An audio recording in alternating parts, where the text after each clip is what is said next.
In Rudyard Kipling's The Jungle Book, he has a quote that says, "For the strength of the pack is the wolf, and the strength of the wolf is the pack." Yellowstone lives and breathes wolves in the last 20 years. I wanted to photograph them and bring that to light.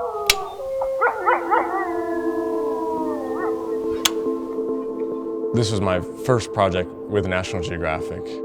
I'd been in Yellowstone for several months. My role was solely as Nick Nichols' assistant. He suggested I pick up the wolf issue in Yellowstone and pick up wild wolves inside the park.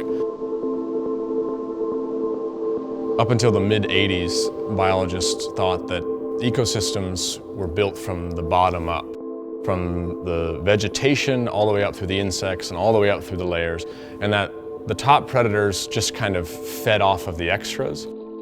Yellowstone has given the world an opportunity to see that it's very much on both sides, that an apex predator is a key part of the landscape.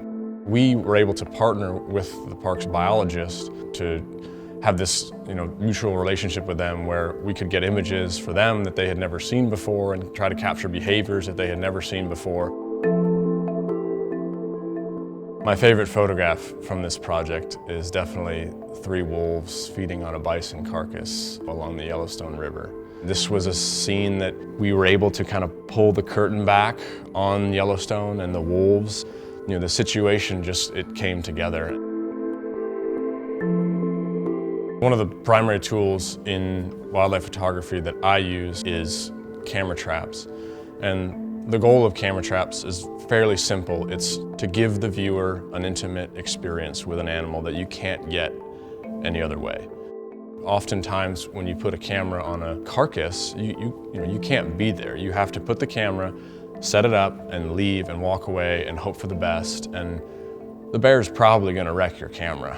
That's pretty much a given on this project. But you could get a couple images that allow you to open up this world of the wolves that people had never seen before. If there's one thing that people could take away from the photographs that I've created of wolves in Yellowstone, I'd say it's the wolves have an integral part of the ecosystem in Yellowstone all throughout their home range. They control the big grazers, they control the elk and the bison and the deer. The animals are healthier throughout, and the wolf has just given balance to the entire ecosystem.